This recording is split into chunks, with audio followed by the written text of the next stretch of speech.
எட்டாம் பிரசங்கம் இயேசுநாதர் சிலுவையில் மரணித்து குறிப்பிடம் காண்பிக்கப்படுவது.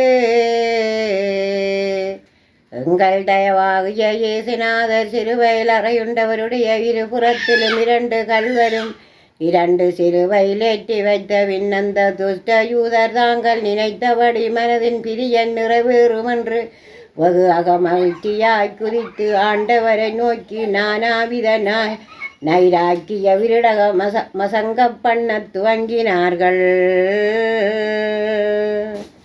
இவன் அல்லவோ எங்கள் ராசாவென்றும் தேவனென்றும் இரட்சிக்கிறவரும் என்று சொல்லி திரிந்தான்.